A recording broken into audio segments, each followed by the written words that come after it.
आपने आज मुझे इन सब के साथ में अवसर दिया ध्यान करने का।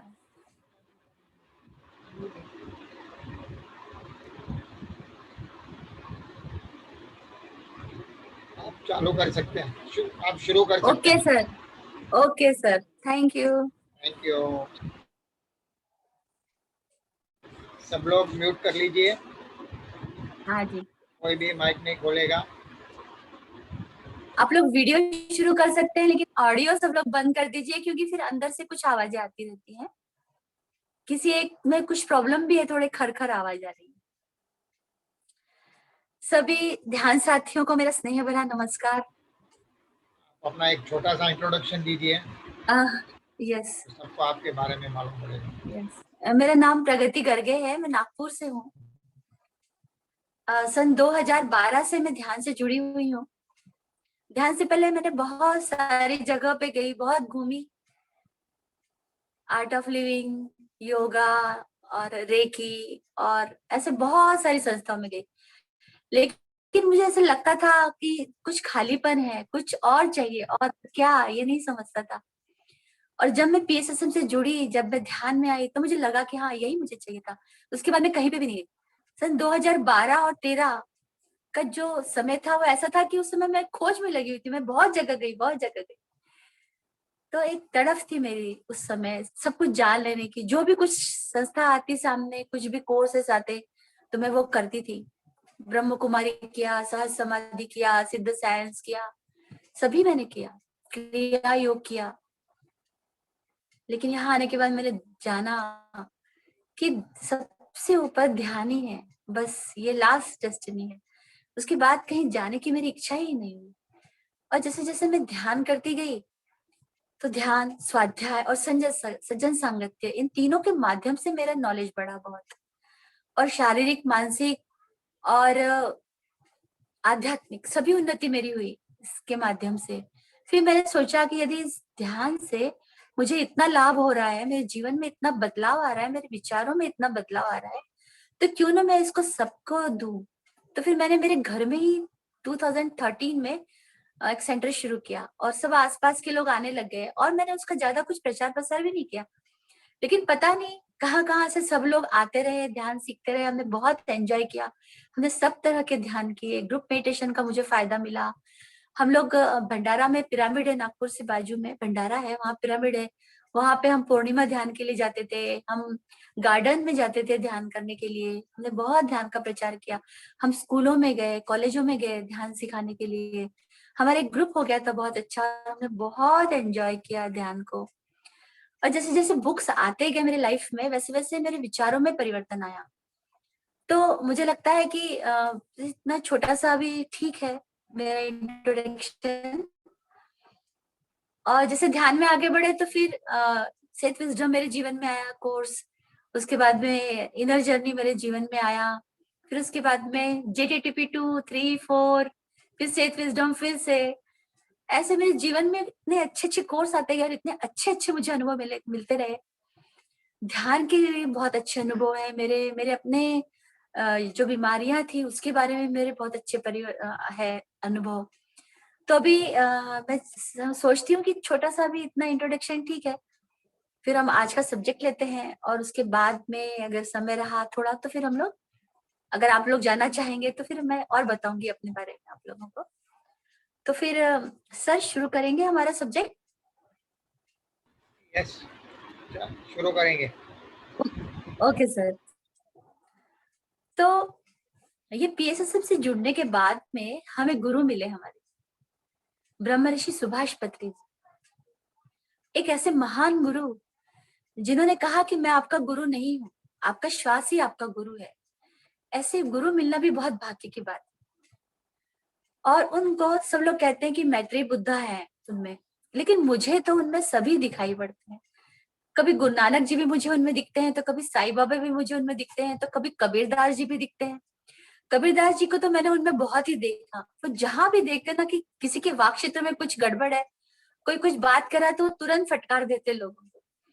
और हमेशा वो अपने जो उनकी स्पीच रहती है उसमें वो हमेशा बोलते हैं, फटकार के बोलते हैं लोगों को, डांट के लोगों को बोलते हैं, क्यों नहीं ध्यान करते हो तुम लोग, सबने ध्यान किया है। भगवान शिव ने ध्यान किया है, राम ने ध्यान किया, कृष्ण ने ध्यान किया, ब्रह्मा ने, विष्णु ने, सभी ने ध्यान किया, फिर तुम लोग क्यों नहीं ध्यान करते हो? ध्यान करो, ध्यान का समय बढ़ाओ, ऐसे हमेशा डांट के ही वो सबको बोलते हैं।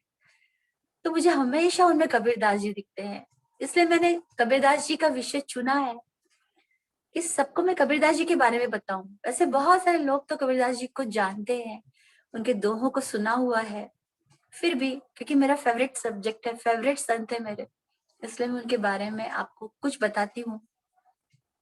और हमारे गुरुजी पात्री जी ये भी बोलते हैं कि आपने एक दिन ध्यान कर लिया तो दूसरे दिन से आप लोगों को ध्यान सिखाइए। वैसे ही अगर आपके पास कुछ भी नॉलेज है, ABCD है, तो आप लोगों को ABC बताइए।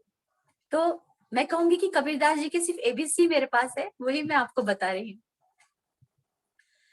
तो जितना मैं जानती हूँ उतना ही मैं आप लोगों को बता सकती हूँ। तो कबीरदास जी सन 1445 से 1500 तक ईस्वी के बीच में है उनका जन्म। एक्चुअली उनके बारे में बहुत कुछ ऐसा लिखा हुआ नहीं है, क्योंकि लिपिबद्ध उस समय ज्यादा हुआ नहीं करता था, इसलिए लगभग मैं बोलती हूँ हमेशा, क्योंकि सब जो भी कबीरपंथी लोग हैं उनमें भी विवाद है इसमें, सब अलग अलग राय है उनके बारे में, इसलिए मैं बोलती हूँ कि लगभग 1445 से लेके 1500 के बीच में उनका जन्म है। उनके जन्म के तिथि के बारे में भी कुछ निश्चित नहीं है।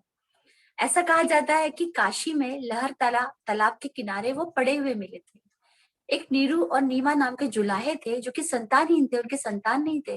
उन्होंने उनको बालक को पड़े हुए देखा तो उन्होंने उसको पाल पोस के फिर बड़ा किया।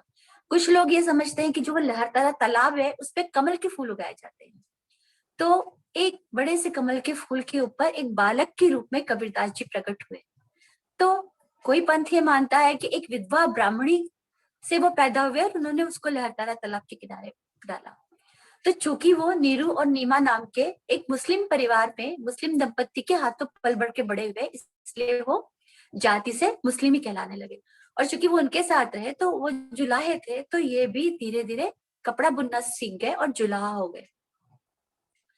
अब सोचिए एक व्यक्ति जो कि बहुत गरीब है, झोपड़ी में रहता है, जिसके माता पिता का कुछ पता नहीं है, ऐसा व्यक्ति उस समय जबकि मुगलों का राज था हमारे देश में, मध्यकालीन युग था, और जो मुगल शासक थे वो बहुत अत्याचारी थे और धर्म परिवर्तन के लिए भी वो बहुत जोर दिया करते थे हिंदू लोगों पर। ऐसे समय में उस व्यक्ति ने उस समाज में जो भी बुराइयां थी उनको देखा, उसे लगा कि ये समाज में बहुत बुराइयां हैं, बहुत रीति रिवाज इनके खराब है, इस समाज की अगर हमको विकास करना है तो हमें उस समाज से उन बुराइयों को हटाना बहुत जरूरी है और तभी समाज का विकास हो सकेगा। तो उन्होंने उस समय सब दूर यात्रा की, पैदल भ्रमण किया, उस समय के लोगों को देखा, सुना, सारे जो पंथ थे उस समय उनका, उनसे भी ज्ञान लिया, उसको भी उन्होंने सुना, कहा, और फिर वो उन्होंने अपनी बात लोगों के सामने बहुत ही निडर रूप से कही। उस समय समाज में जैसे हिंदू धर्म है तो पंडितों का राज्य था, जो ब्राह्मण लोग थे, पंडित लोग थे, वो अपनी मनमानी करते थे और क्षत्रिय लोग भी उनकी बात को मानते थे। बहुत वर्ग भेद था, जाति भेद था, वर्ण भेद था, अमीर गरीब का तो बहुत भेद था। और सारे धर्म के लोग हमारे ही धर्म श्रेष्ठ है ऐसा बोलते थे, मुस्लिम धर्म के लोग मुस्लिम धर्म श्रेष्ठ है बोलते थे, और हिंदू धर्म के लोग हिंदू धर्म श्रेष्ठ है। तो उन्होंने दोनों ही धर्मों को समझा और उस पे जो बुराई देखी उसका उन्होंने विरोध किया कड़े शब्दों। उन्होंने हिंदू लोगों से कहा, मूर्ति पूजा का विरोध करते हुए, कि ये जो हिंदू लोग हैं ये मूर्ति पूजा करते हैं, मूर्ति में थोड़ी भगवान रहता है। तो उन्होंने कहा कि पाहन पूजे हरि मिले तो मैं पूजू पहाड़, ताते या चकिया बलि पीस खाए संसार। अगर पत्थर की पूजा करने से आपको ईश्वर की प्राप्ति होती है तो फिर बड़े से पहाड़ की क्यों नहीं पूजा करते, वो तो बहुत बड़ा है। और उससे तो ये चकिया अच्छी है जो कि जिससे पीस कर ये संसार भोजन करता है, क्योंकि उस समय बिजली नहीं होती थी, कहीं चक्की नहीं होती थी आटे की, और उस चकिया के ऊपर ही आटा पीसा जाता था, जो भी अनाज हो, गेहूं हो, ज्वारी हो, बाजरी, और उसकी रोटी बनाकर लोग खाते थे। तो उनके कहने का उद्देश्य यही था कि उस मूर्ति की पूजा करने से कुछ नहीं होगा, उसमें कुछ नहीं है, क्योंकि ईश्वर तो हमारे भीतर ही है, ये देह ही देवालय है, और ये जो हमारे भीतर ही वो भगवान रहते हैं, इसलिए हमें बाहर कहीं उसकी पूजा करने की, उसे ढूंढने की जरूरत नहीं है। ऐसे ही उन्होंने जब मुस्लिमों में भी देखा तो उनको भी उन्होंने टोका। उन्होंने कहा, काकर फातर जोड़कर मस्जिद लियो बनाए, ताजड़ी मुल्ला बाग देख कर बहरा हुआ खुदा।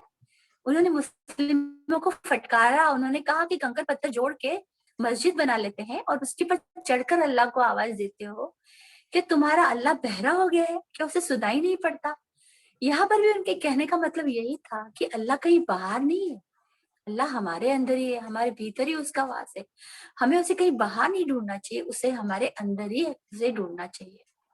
उस समय क्या था कि जो मध्ययुगीन काल था, उस समय लोग अपनी बात कहने से डरते थे, वहां लोकतंत्र नहीं था, सब लोग अपनी बात नहीं कह सकते थे। लेकिन उस समय उन्होंने निडर होकर लोगों से ये बात कही। जब मुसलमान लोगों ने देखा कि ये हमारे विरोध में बात कर रहे हैं मुस्लिम होकर भी, तो उन्होंने उसकी शिकायत वहां के जो बादशाह थे उनसे की।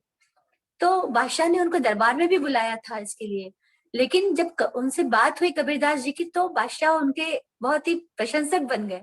उनकी बातों को सुनकर उन्होंने लगा कि नहीं, ये जो कबीरदास जी बोलते हैं ये बिल्कुल ही ठीक है। और फिर उन्होंने उनको कोई भी दंड नहीं दिया, उनको वैसे ही उन्होंने छोड़ दिया था। तो उस समाज में, जो हिंदू समाज था, उसमें ब्राह्मण का बहुत ही बोलबाला था और ब्राह्मण लोग अपने आप को सबसे उच्च समझते थे और वो नीची जाति के लोगों को बिल्कुल सम्मान नहीं करते थे।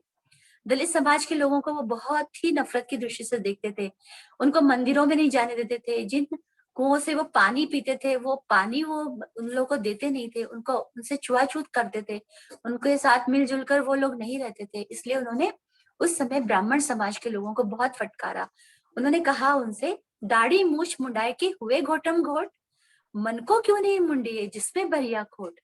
उस समय के जो ब्राह्मण समाज के लोग थे, वो दाढ़ी मूछ और सिर वगैरह बाल सब मुंडन करके रहते थे। तो उन्होंने कहा, ये सब मुंडा के तो आप साफ स्वच्छ तो बन जाते हो, शरीर तो स्वच्छ कर लेते हो, लेकिन आपके मन में जो विष भरा हुआ है दूसरों के प्रति नफरत का, उसको मुंडाने की जरूरत है, उसको साफ करने की जरूरत है। क्योंकि कबीरदास जी ये समझते थे उस समय भी कि ये जो साईं है, ये जो भगवान है, ये सभी में रहता है, कण कण में वही साईं रमता। कटुक वचन मत बोल रहे, किसी के साथ में भी बुरे वचन, कड़वे वचन ही बोलना चाहिए, क्योंकि वो साईं, वो जो भगवान है, वो सभी में व्याप्त है। उस समय के जो पंडित थे, उनको उनके में जो बुराइयां थी, उनके जो कर्म कांड थे, उसका भी उन्होंने विरोध किया। उन्होंने कहा, माला फेर जुग भया फिरा न मन का फेर, कर का मन का डाल के मन का फेर। जो कि पंडित लोग थे, वो दिन भर अपने माला जपते रहते थे, भगवान का नाम लेते रहते थे, लेकिन उनके मन में खोट था। वो सबके साथ में एक सा व्यवहार नहीं करते थे। इसलिए उन्होंने कहा कि जो हाथ की माला है वो छोड़ दो और अपने मन की माला को फेरो, क्योंकि तुम्हारे मन में खोट भरा हुआ है। जब उसको तुम फेरोगे, उसको जानोगे, उसको समझोगे, तब तुम जानोगे ये कि ईश्वर कहाँ रहता है और सब में ईश्वर का वास है, ऐसा। तो उन्होंने उन ब्राह्मण लोगों को हमेशा ही टोका, हर बात के ऊपर टोका। पत्री जी तो कबीरदास जी के बहुत ही प्रशंसक है और वो हमेशा उनके दो दोहों को बोलते रहते हैं। एक तो दुख में सुमिरन सब करे, सुख में करे न कोई, जो सुख में सुमिरन करे तो दुख काहे को होए। वो कहते हैं कि जो लोग हैं, जब उनके पास सुख रहता है, सब कुछ वो मस्त मजे में रहते हैं, पति पत्नी बच्चों के साथ में संसार में घुल मिल जाते हैं, तो भगवान को कभी स्मरण नहीं करते, याद नहीं करते। और जब उनके ऊपर दुख आता है, विपत्ति आती है, तब फिर वो ईश्वर के नाम को याद करते हैं, ईश्वर को याद करते हैं। तो हमें तो हमेशा सुख में भी ईश्वर का स्मरण करना चाहिए, नाम लेना चाहिए, जिससे कि हमारे जीवन में दुख कभी नहीं आए। अभी हम ये सोचेंगे कि हम लोग तो ध्यान करते हैं और हम लोग तो कहते हैं कि ईश्वर तो हमारे भीतर ही है। तो उस समय का जो समाज था, उसमें इतनी ऊर्जा नहीं थी कि वो ध्यान की बात को समझ सके। इसलिए कबीरदास जी ने भी हमेशा ईश्वर कहा है, ध्यान नहीं कहा है। जैसे जैसे हम लोग ध्यान में आगे बढ़ते गए, हमारी ऊर्जा बढ़ी, पृथ्वी की ऊर्जा बढ़ी, समाज की ऊर्जा बढ़ी, और हम लोग फिर ध्यान के महत्व को समझने लगे। कबीरदास जी जब तक थे मुगल काल में, मध्ययुगीन काल में, उस समय तक लोग ध्यान करना यानी संसार छोड़ देते थे, घर पत्नी परिवार बच्चे छोड़ के हिमालय चले जाते थे और वहां जाके ध्यान करते थे। जबकि कबीरदास जी ने भी संसार में रहकर ही सब कुछ किया, ईश्वर का स्मरण किया। इस बारे में भी दो मत है कि कुछ लोग बोलते हैं कि उनका विवाह हो गया था और उनकी कमाल और कमाली नाम के दो बच्चे थे, लेकिन कुछ लोगों को ये राय है कि उनका विवाह नहीं हुआ था। लेकिन उन्होंने संसार में रहकर ही, कहीं हिमालय नहीं गए, वो संसार में रहकर ही उन्होंने समाज में व्याप्त बुराइयों को दूर किया। उसके बाद में जैसे कि पत्री जी बोलते हैं हमेशा कि जिससे भी हम कहते हैं ध्यान के बारे में कि ध्यान कीजिए ध्यान कीजिए, तो लोग बोलते हैं कि अरे हम तो दिन भर ऑफिस रहता है, रात को हम घर लौट के आते हैं, ध्यान करने के लिए हमारे पास समय ही नहीं है। तो पत्नी जी बोलते हैं कि कितना समय चाहिए रोटी कमाने के लिए, थोड़ा खाना हमें खाना रहता है, 2 घंटे आप काम कीजिए, उस पैसे से आप आराम से रोटी खा सकते हैं, बाकी पूरे घंटे आप ध्यान कीजिए, बस आंख बंद करके बैठ जाइए और ध्यान कीजिए। वैसे ही कबीरदास जी भी कहते थे, साईं इतना दीजिए जामे कुटुंब समाए, मैं भी भूखा न रहूं, साधु भी भूखा न जाए। भगवान से कहते हैं इतना ही मुझे चाहिए कि जिसमें कि मैं और मेरा परिवार भी भूखा न रहे, और कोई अतिथि हमारे घर में आ जाए तो वो भी भूखा न रहे। कबीरदास जी कहते हैं कि जो संसार है वो भौतिकता में लिप्त है, पति पत्नी बच्चे खाना पीना रहना सब, बस उसके आगे उनको कुछ भी नहीं सुझाई देता है, कुछ नहीं समझता कि हमें क्या करना चाहिए, हमारा विकास कैसे होगा, हमारी आत्मा क्या है, उसका विकास करना कैसे करना है, कुछ भी नहीं वो लोग जानते हैं। तो कहते हैं कि ये जो लोग हैं कि वो सब लोग अपने संसार में लिप्त हैं, खाते पीते हैं और आराम से सो जाते हैं। सिर्फ कबीरदास जी ही ऐसे हैं जिनको लोगों की परवाह है, वो ही ऐसे हैं कि वो जागते हैं और रोते हैं लोगों के लिए, दुख से लोगों के, कि ये लोग क्यों नहीं समझते हैं इस बात को कि हमें ईश्वर की उपासना करना चाहिए, उसी से हमारा जो जीवन का उद्धार होगा।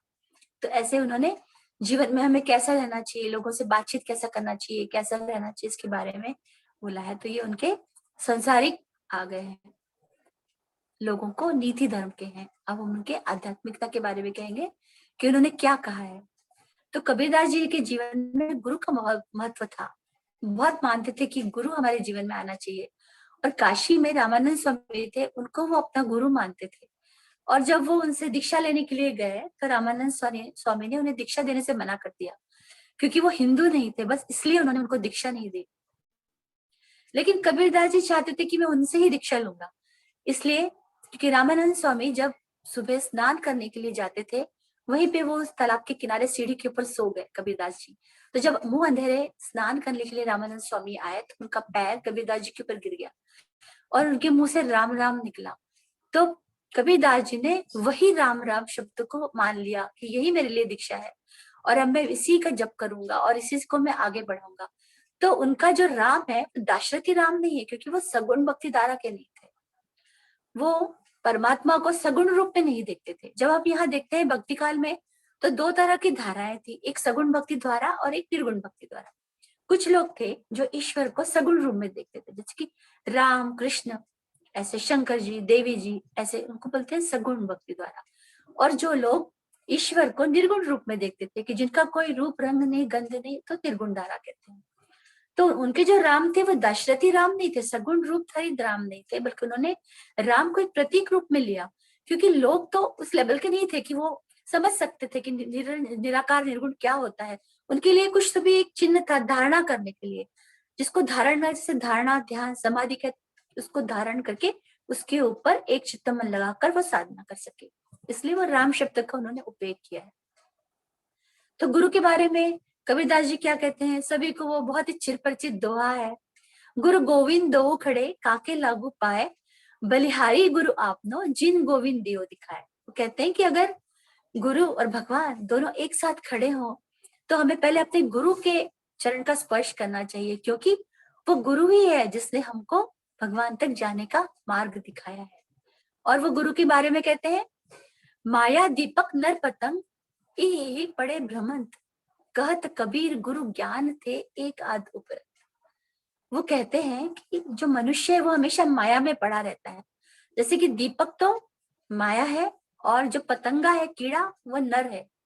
तो जिस तरह जब दीपक जलता रहता है तो वो जो पतंगा पक्षी होता है तो वो दीपक के चारों ओर घूमता है और उसी में जाकर फिर नष्ट हो जाता है। उसी तरह मनुष्य है, हमेशा माया मोह में फंसा रहता है, पति पत्नी घर बच्चे बस उसी में फंसा रहता है और अंत में उसकी मृत्यु हो जाती है। लेकिन इन हजारों हजारों लोगों में से एक आध ही व्यक्ति ऐसा होता है जिसे कि गुरु मिलता है, और उस गुरु से ज्ञान प्राप्त करके उसके जीवन में अपने उसके जीवन में उजियारा आता है और फिर वो अपने मार्ग पे लग जाता है ईश्वर स्मरण करने के, और फिर उसके जीवन का उद्धार होता है। ऐसे उन्होंने गुरु के बारे में ये भी बोला है, गुरु के या ईश्वर के बारे में उन्होंने बोला है कि जब मैं था हरि नहीं, जब हरि है मैं नहीं, ये प्रेम गली अति सांकरी, या में दो न समान।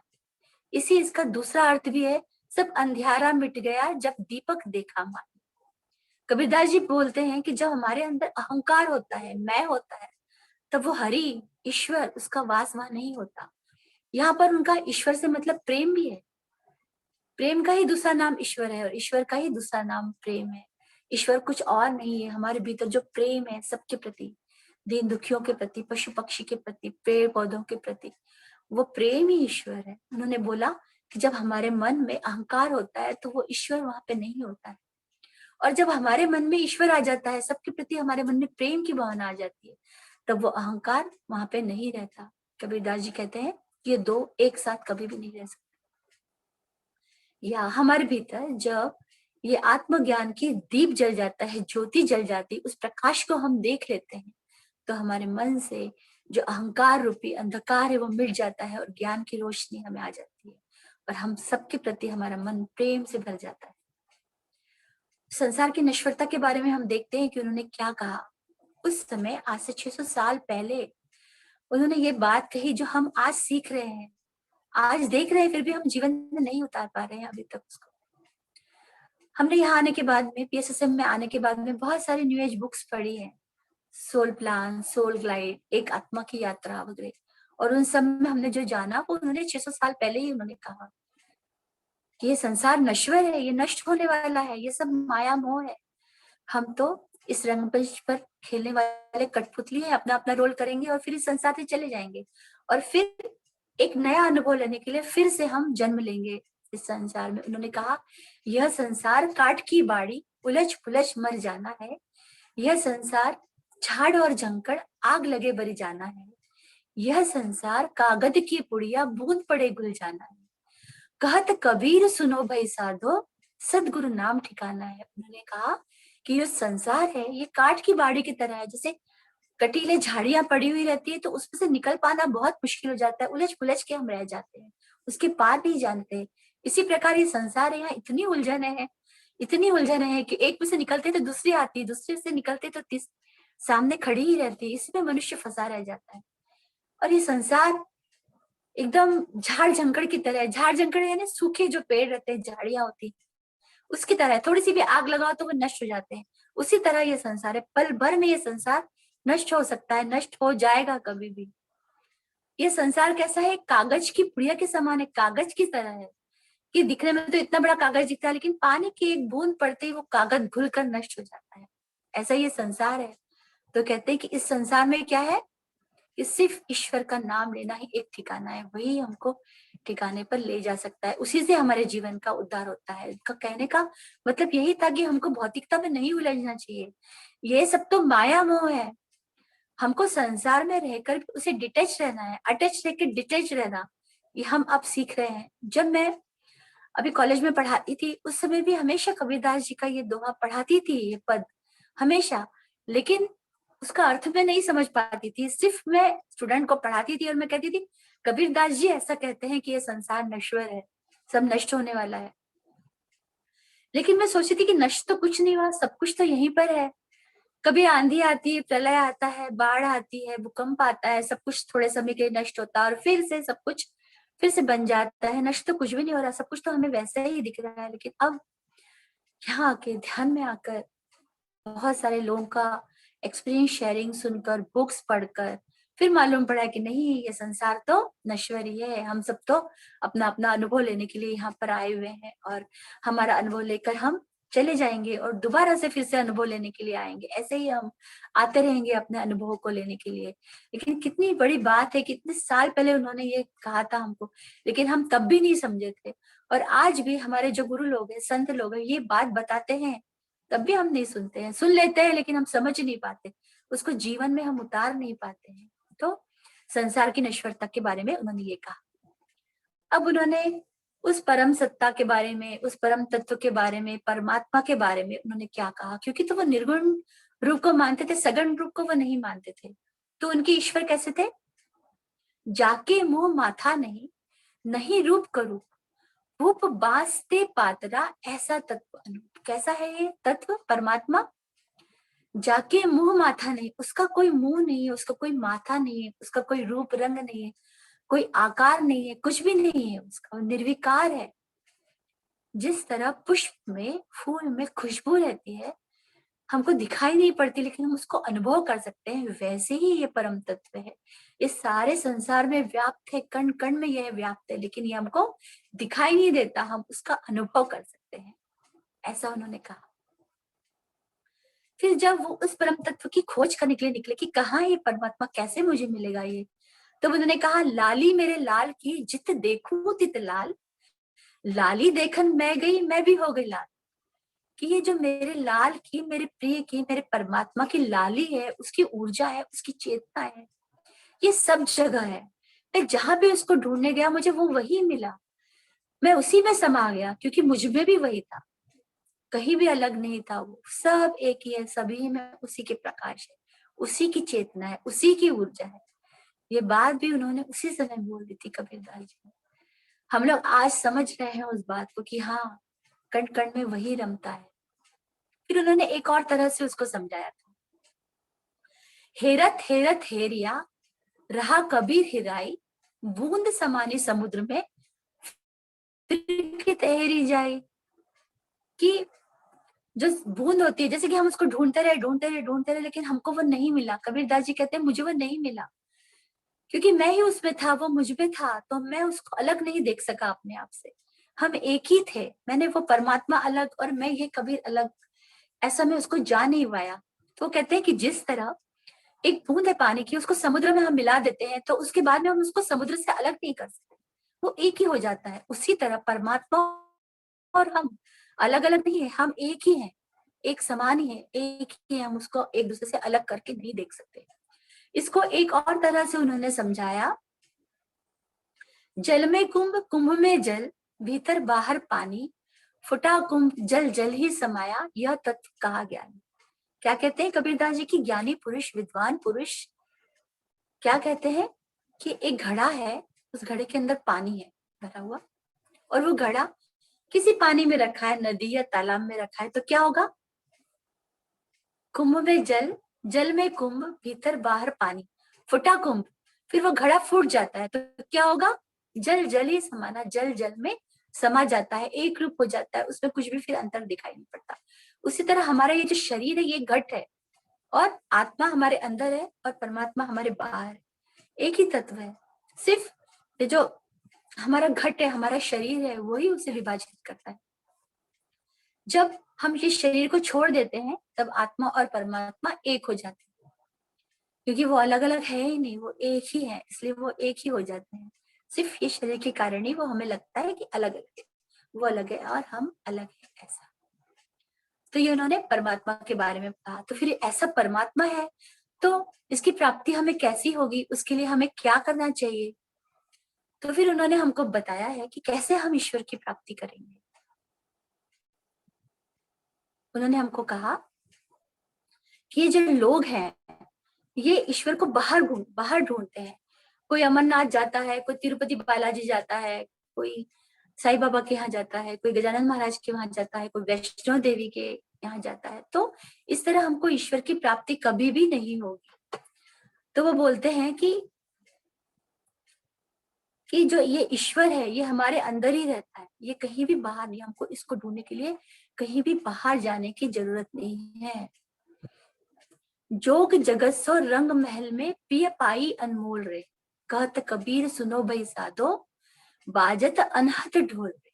वो कहते हैं कि हमें इसे ढूंढने के लिए बाहर जाने की कहीं जरूरत नहीं, योग साधना के द्वारा हमको इस रंग महल में, उन्होंने शरीर को रंग महल कहा है, और बाहर जो मंदिर है, मस्जिद है, ये उन सबको सुने महल का है। सुन्न महल में दिया ना बार लो, आशा सो मत डोल रे। अपने हाथों में दिया, पूजा की सामग्री लेकर उन सुने महलों में ईश्वर प्राप्ति की आशा में आप मत घूमो, आप मत ढूंढो, वहां कुछ भी नहीं मिलने वाला है। ये ईश्वर उन सुने महलों में नहीं रहता है, ये ईश्वर इस रंग महल में रहता है। ये शरीर रूपी जो हमारा देवालय है, इसमें वो ईश्वर रहता है। सुन्न महल में दिया ना बार लो, आशा सो मत डोल रे। और ये जो रंग महल है, इसी में ईश्वर का वास, इसी में वो रहता है। जोग जगत रंग महल में प्रिय पाई अनमोल रे। अपनी योग साधना के द्वारा, अपने ध्यान के द्वारा साधना करके उस प्रिय की प्राप्ति कर सकते हैं, उससे हम मिल सकते हैं। और जब हमको अपनी साधना के द्वारा उस प्रिय की प्राप्ति होती है तो हमारे अंदर से ही वो अनहद नाद हमें सुनाई पड़ता है, वो सुखद नाद हमें सुनाई पड़ता है, जिसकी हम बाहर ढूंढते रहते हैं, जिसकी हम बाहर आशा करते रहते हैं। नाद मतलब जब हम दो वस्तुओं को एक दूसरे के बजाते हैं तो नाद होता है, लेकिन अनहद नाद में कोई दो वस्तु एक दूसरे के पर नहीं होती। वो अनहद नाद अपने आप में से होता है। जैसे कि ब्रह्मांड में पहले ओंकार नाद था, अपने आप ही ओंकार की गूंज थी, दो वस्तुएं एक दूसरे के पर नहीं टकराती थी, सिर्फ ओंकार नाद था। उसी तरह हमारे शरीर के भीतर भी जो ब्रह्मांड है उसमें से उस नाद की आवाज आती, वो ध्वनि हमें सुनाई पड़ती। उस ध्वनि को सुनना ही हमारे लिए ईश्वर प्राप्ति करना है। ईश्वर की प्राप्ति तभी होती है जब हम उस ध्वनि को सुनते हैं, तभी हमें पता पड़ता है कि जो परमात्मा है ये कहीं बाहर नहीं है, ये हमारे अंदर ही है। ऐसे थे कबीरदास जी। 600 साल पहले उन्होंने वो बातें सब हमें बताई जो आज भी प्रासंगिक है, आज के लिए भी वो बहुत जरूरी है। समाज में आज भी वही बुराइयां व्याप्त है जो उस समय थी। वर्ग भेद आज भी है, जाति भेद आज भी है, वर्ण भेद आज भी है, सब कुछ आज भी है। हम सब सुन रहे हैं, गुरुओं से सुन रहे हैं, संतों से सुन रहे हैं, लेकिन हम उसको जीवन में नहीं उतार रहे हैं। जब तक हम उन सुनी हुई चीजों को समझेंगे नहीं, उनको जीवन में नहीं उतारेंगे, तो बदलाव कैसे आएगा हमारे समाज में। समाज में बदलाव आना बहुत जरूरी है।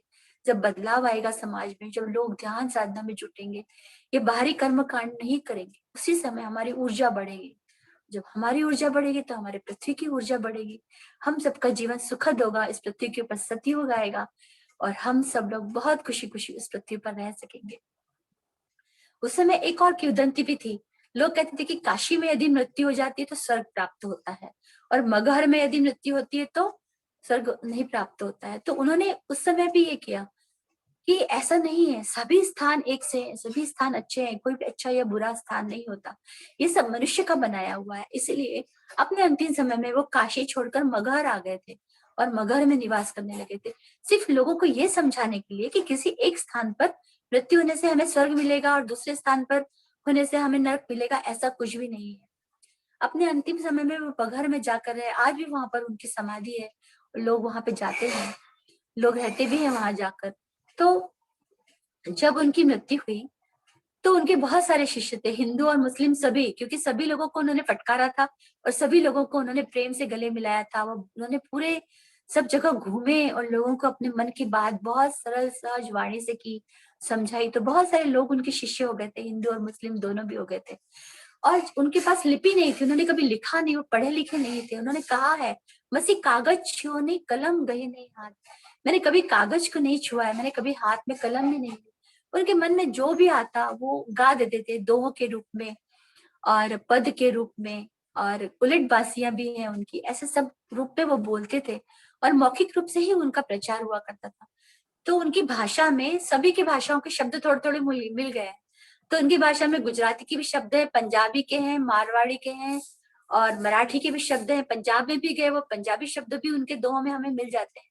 तो उनकी भाषा को कहते हैं सुधक्कड़ी भाषा या पंचमेल खिचड़ी भाषा। कोई एक भाषा उनकी नहीं है, अवधी, बिहारी, राजस्थानी, भोजपुरी ऐसे नहीं है, पंचमेल खिचड़ी उनकी भाषा है। सभी भाषा के शब्द उनके अंदर आ गए हैं।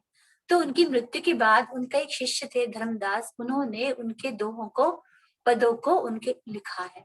और आधुनिक काल में डॉक्टर राम कुमार वर्मा ने उनका संग्रह करके एक कबीर ग्रंथावली नामक पुस्तक बनाया, बुक पूरी बनाई, जिसमें कबीरदास जी के सब दोहे हैं, पद है, उलट बासियां है, जो कुछ भी साहित्य उनका लिखा हुआ है वो सब उसमें संग्रहित किया गया है। तो कबीरदास जी के मृत्यु के बाद में उनके शिष्यों में झगड़ा होने लगा आपस में, कि हिंदू शिष्यों ने कहा कि हम उनका अंतिम संस्कार हमारी पद्धति से करेंगे और मुसलमान शिष्यों ने कहा कि हम उनको अंतिम विदा हमारी तरह से देंगे। तो जब दोनों शिष्यों में झगड़ा हो रहा था और जब उनके मृतदेह पे से चादर हटाई गई तो वहां पे फूल पड़े हुए थे, उनकी देह वहां पे नहीं थी। जो लोग हैं, जो हमारे बहुत योगी हैं, साधु संत हैं, वो इस तरह से अपना प्रयाण करते हैं तो उनका शरीर नहीं दिखाई पड़ता। बहुत से लोगों ने, हमारे जो संत महात्मा, उन्होंने सदैव वैकुंठ गमन किया, हमने सुना है तुकाराम महाराज ने सदैव वैकुंठ किया। गमन किया। मीराबाई अपने अंतिम समय में कहते हैं कि कृष्ण के मूर्ति में ही समा गई थी, वो मंदिर में अंदर गई और फिर बाहर ही नहीं निकल के आई थी। ऐसे ही मैंने रामथा की बुक पढ़ी है, रामथा के बारे में पढ़ा है, तो वो भी सदैव वैकुंठ गमन चले गए, सदैव वो पृथ्वीलोक से अन्य लोकों की ओर चले गए थे। तो जो साधु संत होते हैं वो ऐसे इस तरह से अपना देह त्याग करते हैं, तो उनका भी वहां देह नहीं मिला, वहां फूल पड़े हुए थे। उन फूलों को आधे आधे हिंदू और मुस्लिम लोगों ने बांट लिए और अपनी अपनी तरह से उन्होंने उनको अंतिम विदाई दी थी। तो इतना कहकर मैं अपने शब्दों को विराम देती हूँ। बहुत बहुत धन्यवाद है आप सब लोगों को कि आपने इतनी शांति से कबीरदास जी के बारे में सुना। बहुत बहुत धन्यवाद। बहुत अच्छा लगा आपकी वाणी सुन के, लेकिन थोड़ा थैंक यू और वेरी भी मच। और भी लंबा होता तो और भी कुछ सीखते।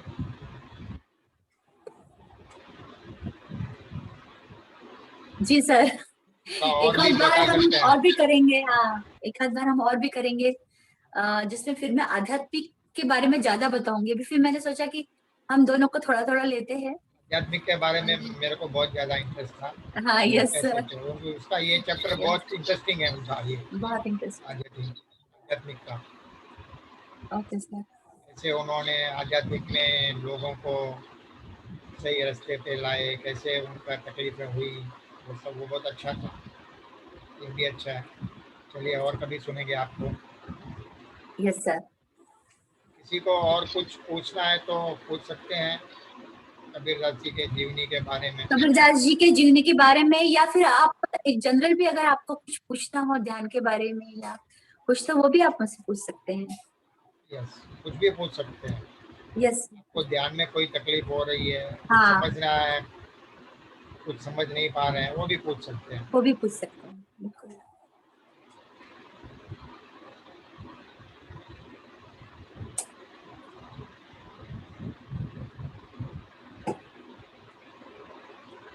हाँ, बोलिए हेमा जी। नमस्ते मैडम। नमस्ते हेमा जी। नमस्ते। बहुत अच्छा कबीर का सुनाया, बहुत एनर्जी लग रही थी, बहुत अच्छा लग रहा था। आगे भी पूरी स्टोरी का बताना। बिल्कुल। थैंक यू वेरी मच, आप आए। Thank you. लीना दीदी, प्रगति मैडम बोल रहे थे मैं सिंधी में 2 लाइन बोलूंगी, सीख के आए हैं वो 2 लाइन। बाप रे, बढ़िया बढ़िया, बोलिए।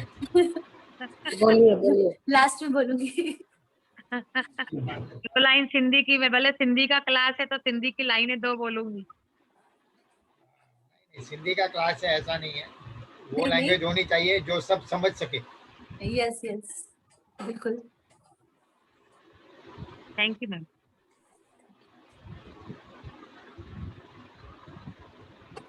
तो 11 बज गए हैं, और यदि किसी को नहीं कुछ अभी प्रश्न है पूछना है, तो फिर हम लोग ध्यान करते हैं, क्योंकि ध्यान राइट। बहुत ही जरूरी है करना। ठीक है, अब अभी थोड़ा आप बोल रहे थे लास्ट में अपने बारे में कुछ बोलेंगे, अच्छा, वो बता तो दीजिए।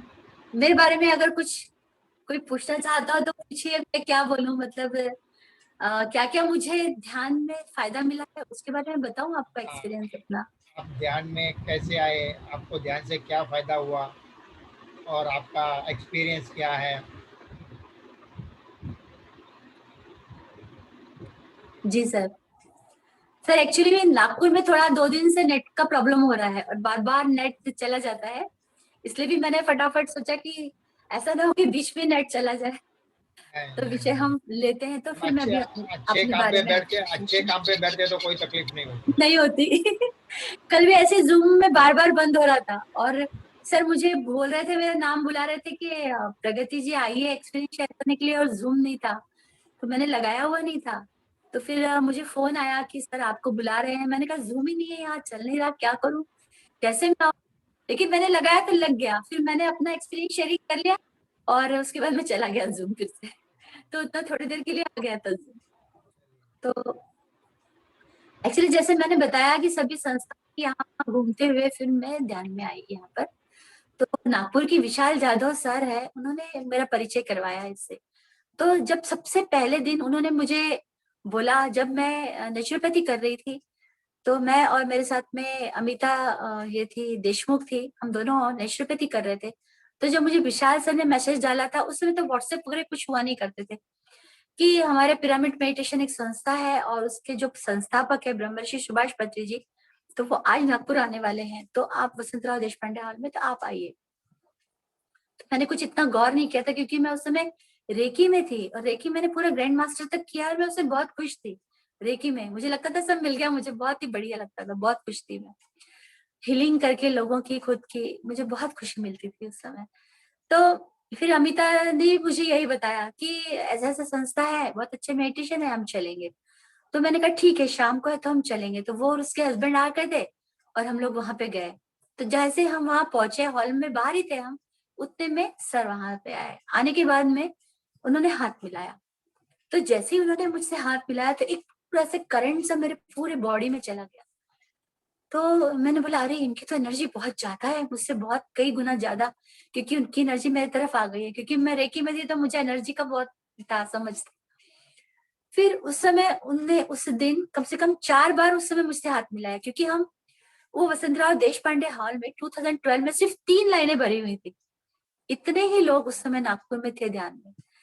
तो हम पहले पीछे जाके बैठे, वो वहां आए, फिर बीच में गए, फिर किसी ने सामने कहा, ऐसे जगह बदलते रहे और हर बार वहां पे सर आते रहे और हाथ मिलाते रहे। मैं देख रही थी उनको, कोई विशिष्ट वेशभूषा नहीं उनकी, कोई हार नहीं उनको पहना रहा है, कोई उनकी पूजा नहीं कर रहा, वो सबसे हाथ मिला रहे हैं, सबसे गले मिल रहे हैं, सबसे बातचीत कर रहे हैं सबसे। तो मुझे बहुत अलग लगा कि यार ये गुरु कुछ अलग है सबसे। फिर वो स्टेज के ऊपर चढ़े, लेकिन उन्होंने कहा कि मैं कुर्सी के ऊपर नहीं बैठूंगा। वो टेबल के ऊपर ही बैठ गए। टेबल के ऊपर बैठ के वो हमको ध्यान के बारे में बताने लगे कि ध्यान क्या है, कैसे करना है, इसके फायदे क्या है। और फिर उन्होंने अपनी बांसुरी निकाली और फिर वो बांसुरी बजाने लगे। तो जब उनकी बांसुरी शुरू हुई, आंखें बंद करके हम बैठे हुए थे, तो उसकी धुन इतनी मैजिकल थी, इतनी जादुई धुन थी कि उसमें हम लोग बिल्कुल, मैं मंत्रमुग्ध हो गई और सिर बैठ गई और एनर्जी मेरे अंदर फ्लो करने लगी। और वो एक्सपीरियंस तो मैंने कभी भी नहीं लिया हुआ था, जबकि मैंने इतनी इसमें संस्थाओं में किया, आर्ट ऑफ लिविंग में किया, अपने इसमें भी किया, रेकी में भी ध्यान, सभी इसमें ध्यान किए थे, लेकिन वो अनुभव मुझे नहीं आया था। तो मुझे लगा कि हाँ, ये लगता तो बहुत सरल है कि सिर्फ श्वासों की तरफ ध्यान देना, लेकिन इसके परिणाम बहुत अच्छे हैं। ऐसा सोच के फिर मैं वहां से, मैंने एक योगी कथामृत पुस्तक और एक सीडी लेकर फिर मैं घर आ गई थी। उसके कुछ दिनों के बाद में ही विशाल सर का मुझे फोन आया था कि भंडारा में जो पिरामिड है, वहां हमारे बहुत सीनियर मास्टर प्रेमनाथ सर आने वाले हैं और उनका एस्ट्रल ट्रेवल का कोर्स है, वर्कशॉप है। तो मैंने सोचा कि एस्ट्रल ट्रेवल शब्द मेरे लिए नया था उस समय, कि ये क्या होता है एस्ट्रल ट्रेवल, देखे।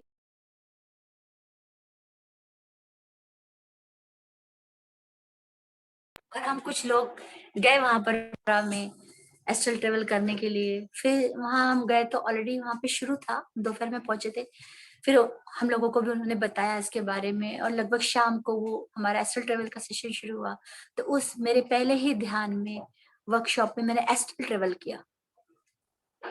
और वो जो अनुभूति मुझे मिली उस समय, वो बहुत ही अलग थी। वो अनुभव मैंने कभी नहीं किया था। तो जब वो, तो मैं पूरा नहीं बता सकती अभी आपको, तो वो अनुभव मैंने एस्ट्रल ट्रेवल का किया था। और उसके बाद में जब कोर्स खत्म हो गया और लोग क्लैपिंग करने लगे, अपने एक्सपीरियंस बताने लग गए, तो मैं हिल ही नहीं सक रही थी। मैं पूरी स्टिल बैठी हुई थी और मुझे लग रहा था कि मैं ऊपर हूँ और ये सब कुछ नीचे चल रहा है। अब मैं क्या करूं, मैं घबरा गई। सब लोग उठ उठ के जाने लगे जो भंडारा के लोग थे, और मैं तो बैठी हुई हूँ, मैं तो हिल ही नहीं सक रही, मैं क्या करूंगी। तो फिर एक बार सुरेश सर थे, वो आए मेरे पास और उन्होंने कहा कि आपकी ऊर्जा बहुत हो गई है, तो मैं आपकी थोड़ी ऊर्जा लेता हूँ। फिर मेरे हाथ उन्होंने हाथों पे लेकर मेरी ऊर्जा कम की। और फिर उसके थोड़ी देर के बाद मैं थोड़ा बोलने के परिस्थिति में आई। तो फिर प्रेमनाथ सर ने मुझसे पूछा कि आपका क्या एक्सपीरियंस है। तो मैंने उनको बताया कि ऐसा ऐसा मैंने देखा। बहुत कम मुझे याद रहा था, अधिकतर मैं भूल गई थी कि क्या क्या देखा था। तब उन्होंने मुझे कहा कि आपने बहुत कुछ देखा है, बहुत अच्छा एक्सपीरियंस है आपका। फिर मुझे लगा कि ये ध्यान इतना सरल है कि सिर्फ सांसों की तरफ देखना है और हम बैठे हैं और कर रहे हैं, और इतना अच्छा अनुभव मुझे मिला है। तो फिर मैं उसी में लग गई। मैंने कहा नहीं, ये ध्यान मुझे बहुत अच्छा लग रहा है। और फिर वो ध्यान में आने से पहले मुझे जो छोटी मोटी बीमारी थी, जैसे मेरे सिर में बहुत दर्द होता था और हर 1-2 महीने के बाद में मैं बुखार आ जाता था, बीमार हो जाती थी मैं, थोड़ी वीक थी मैं, बीमार हो जाती थी मैं। और धूप में अगर मैं एक कदम भी गई ना, तो मुझे धूप लग जाती थी, उल्टी आने लगती थी, बुखार हो जाता था।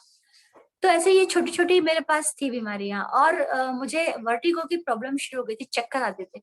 अगर सोते समय कुछ तकिए पे सिर ऐसा हो गया या कुछ हो गया तो मुझे चक्कर आते थे। ये 4-5 चीजें मेरे जीवन में थी बीमारी के रूप में। लेकिन ध्यान करते करते मुझे पता ही नहीं पड़ा कि ये सब चीज कब ठीक हो गई मेरी, मालूम ही नहीं पड़ा। फिर सिर दर्द क्या है मैं भूल गई, धूप में जाना क्या है जाने लग गई आराम से, मुझे कुछ भी तकलीफ नहीं होती थी। वर्टिगो मेरा कब ठीक हो गया मुझे पता ही नहीं पड़ा। और धीरे धीरे मुझ में इतनी ऊर्जा आ गई कि मेरा ऐसे 2-2 महीने में जो बुखार आके होता था वो भी मेरा ठीक हो गया, मुझे पता ही नहीं पड़ा। और मैंने उसके लिए कुछ विशेष किया भी नहीं, मैं सिर्फ ध्यान करती रही रोज। उस समय तो कुछ ऐसा संकल्प ध्यान या ऐसा कुछ नहीं होता था। हम लोग म्यूजिक लगा देते थे और बैठ जाते थे ध्यान करने के लिए। फिर मैंने 2013 में 12 में मैं आई और 13 में मेरे घर में मैंने सेंटर शुरू कर दिया था। तो उस समय पहले तो पिरामिड भी नहीं लगाए हुए थे, हम लोग सिर्फ म्यूजिक लगाते थे और ध्यान करने सब बैठते थे। तो एक हमको इसका ग्रुप का साथ मिल जाता था, एक उसका एक्सपीरियंस हमको मिल जाता था कि सबके साथ में ध्यान से कितनी ऊर्जा आती है। लोग आते गए जुड़ते गए, एक एक और काफिला बढ़ता गया, बहुत सारे लोगों का ग्रुप बन गया था, बहुत अच्छा। अब पता पड़ता है ऐसा कि वो सब हमारा प्लानिंग नहीं रहता, वो सब मास्टर का प्लानिंग होता है। कहाँ कहाँ से लोग आते रहे ध्यान करने के लिए, पूरे पूरे ग्रुप आते थे। ऐसे बोलते थे कि हमारा ग्रुप है, हम योगा करते हैं और हम बहुत दिनों से मेडिटेशन का ढूंढ रहे थे, तो मैडम आपके यहाँ आए क्या ध्यान करने। मैं बोलती नहीं की और जरूर आइए आप लोग। तो ऐसे पूरा ग्रुप आ जाता था। ऐसे बहुत लोग जुड़ते रहे, आते रहे, हम ध्यान करते रहे। हमने सब तरह के ध्यान किए, रात्रि ध्यान किए, पूर्णिमा ध्यान किए, पिरामिड के अंदर बैठ के ध्यान किए, पिरामिड के नीचे ध्यान किए। फिर मैंने अपने घर में जो हॉल था हमारा वहां पर पिरामिड लगा लिए थे वुडन के, उसके नीचे बैठ के हम ध्यान करते थे। उस सेंटर में बहुत एक्सपीरियंस आया सबको, बहुत बहुत हीलिंग पावर है उसके अंदर। बहुत जो लोग आते थे उनके जो छोटे मोटे प्रॉब्लम्स थे यूं ही सॉल्व हो जाते थे वहां पर आकर। अभी तो 1-1.5 साल से बंद है इसलिए मैं पास की बात कर रही हूँ कि उस समय ऐसा होता था। तो बहुत एंजॉय किया मैंने। तो ये छोटी मोटी बीमारी तो मेरी ठीक हुई। फिर जैसे मैं इस तरह से बता रही हूँ आपको, अपने से भौतिक मतलब शारीरिक, मानसिक और फिर आध्यात्मिक, इस तरह से मैं डिवाइड करके आप लोगों को बता देती हूँ कि किस तरह मुझे एक्सपीरियंस आए। और ध्यान, स्वाध्याय और संजय संगत, ये भी तीनों के माध्यम से, ध्यान के माध्यम से क्या है, साथ साथ स्वाध्याय के माध्यम से और सज्जन संगत के माध्यम से। तो ये आने के बाद धीरे धीरे बुक्स मेरे जीवन में आते गए। जैसे जैसे एक एक बुक पढ़ती गई मैं, वैसे वैसे मुझ में बदलाव आता गया, क्योंकि मेरी समझ में बदलाव आया, विचारों में बदलाव आया, जीवन के प्रति देखने का मेरा दृष्टिकोण बदल गया।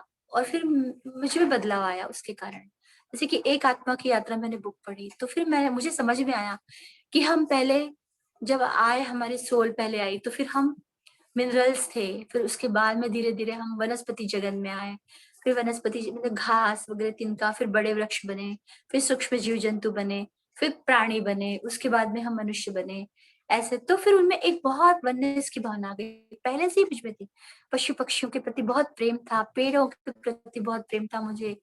पशु पक्षियों से तो मैं विचारों के माध्यम से बात करती थी हमेशा, जैसे कि डॉग से, बिल्लियों से, कबूतर हमारे यहाँ आते थे, उनसे भी मैं अपने विचारों को प्रेषित करती थी, क्योंकि रेकी में भी हम वो सब सीखते हैं कि कैसे अपने विचारों का आदान प्रदान करना है।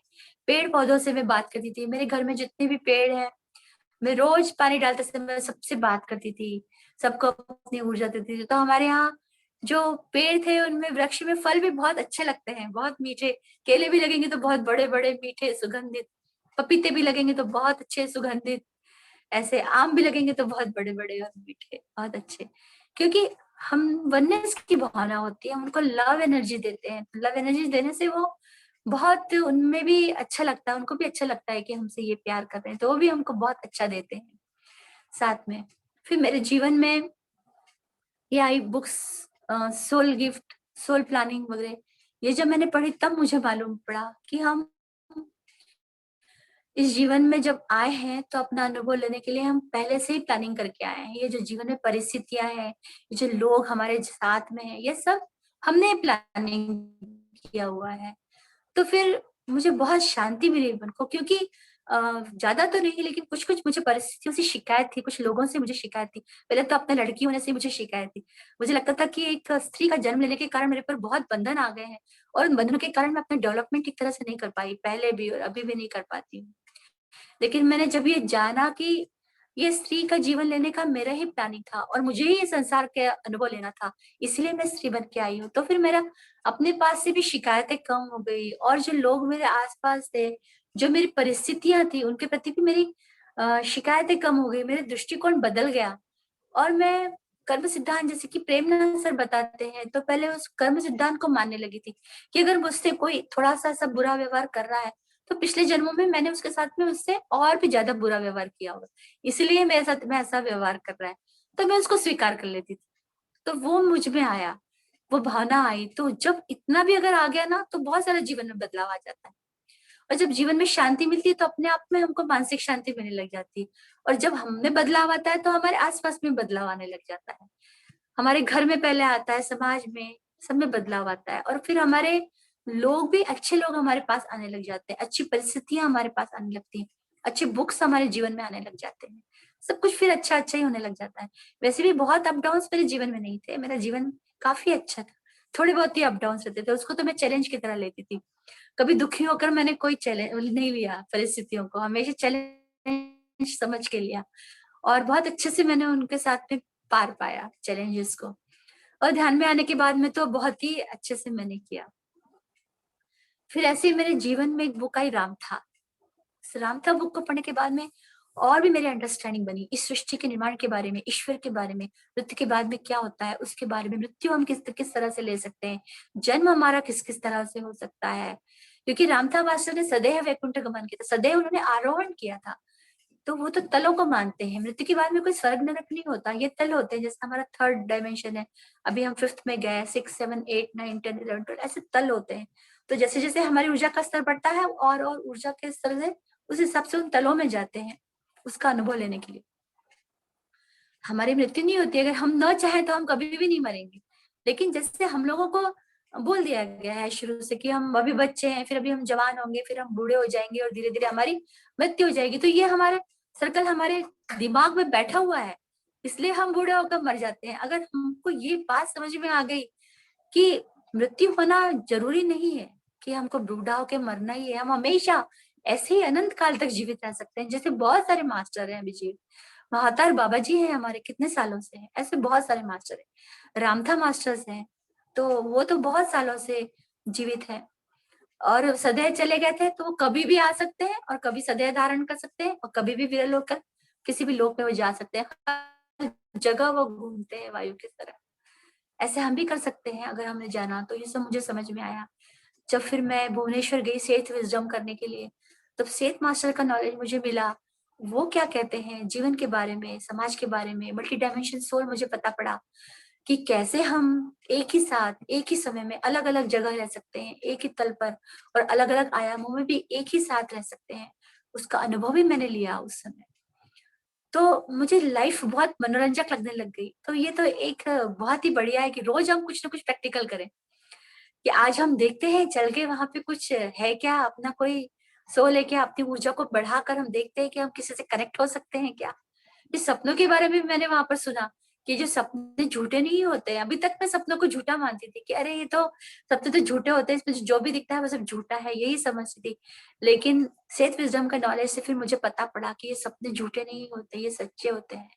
और हम नींद में जब हम सोते हैं तो हम सपनों के माध्यम से वो सब अनुभव हम लेकर आते हैं। वो सब लोग जो हमें वहां मिलते हैं उससे हम सही में मिलते हैं, हमारे पूर्वजों से मिलते हैं, और हम अपने ही तरह के, अपनी ही ऊर्जा से बने हुए अपने पैरेलल सेल्फ से भी हम सपने में मिलकर आ जाते हैं।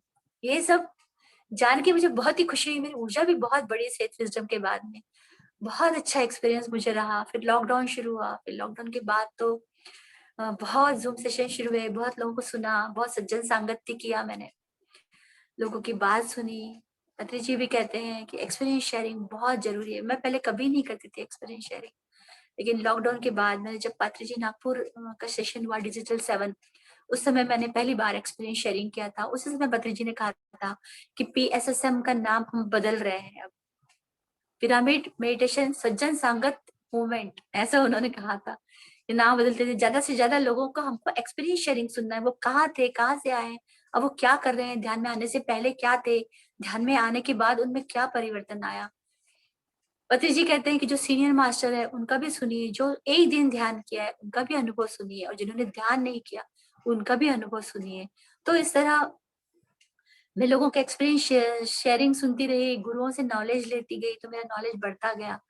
फिर इनर जर्नी मेरे जीवन में आया, वो इनर जर्नी ने तो मेरे अंदर बहुत ही बदलाव किया। अभी तक आर्ट ऑफ लिविंग में जाकर, रेकी में जाकर, विभिन्न संस्थाओं में जाकर मैंने जो ज्ञान सीखा था, सबके साथ में प्रेम करो, जो जैसा है उसको वैसे स्वीकार करो, किसी से कोई भी अपेक्षा मत करो, हर परिस्थिति, ये सब बातें मैंने सीखी थी, उसको कोशिश करती थी जीवन में उतारने की, लेकिन नहीं उतार पाती थी, उतनी ऊर्जा नहीं थी मुझ में। लेकिन इनर जर्नी के समय उन सब बातों को मैंने बहुत गहराई से मैंने उसको समझा, जाना, उसको जीवन में उतारा, जीवन में उतारने की मैं कोशिश करती, अभी भी मैं उसको जीवन में उतार रही हूँ। नहीं कह सकती कि पूरी तरह उतार लिए, लेकिन ज्यादा से ज्यादा मैं ये कोशिश कर रही हूँ। मौन रहने का मैंने महत्व जाना कि मौन क्यों रहना चाहिए, मौन कैसे रहना चाहिए, ये सब मुझे बात समझ में आया। इसके बाद में मुझे इनर जर्नी में ये भी समझ में आया कि जैसे हमको पति जी कहते हैं कि श्वासों के साथ रहिए, तो श्वासों के साथ साथ हमको अपने विचारों की तरफ भी, हमारे विचार कैसे हैं, हमारी वाणी क्या है, हम क्या बोल रहे हैं, हमारा कर्म क्या है, इस विचार, वाणी और कर्म में हमारा तारतम्य कैसे होना चाहिए, कैसे एकरूपता होनी चाहिए। उसके साथ साथ हमको ध्यान देना चाहिए अपनी ऊर्जा की ओर। हमारी ऊर्जा कितनी है, हमें उसे कम नहीं होने देना है। क्या खाने से हमारी ऊर्जा बढ़ती है, क्या पहनने से हमारी ऊर्जा बढ़ती है, कहाँ जाने से, कहाँ सुनने से, क्या किताब पढ़ने से हमारी ऊर्जा बढ़ती है, इसकी तरफ हमें ध्यान देना चाहिए और अपनी ऊर्जा के स्तर को हमको बढ़ाते रहना चाहिए। जितना हमारा ऊर्जा का स्तर बढ़ेगा उतने ही हमको अनुभव मिलेंगे। इसलिए मैंने इनर जर्नी में ये सब कुछ सीखा और बहुत ऊर्जा का स्तर बढ़ा।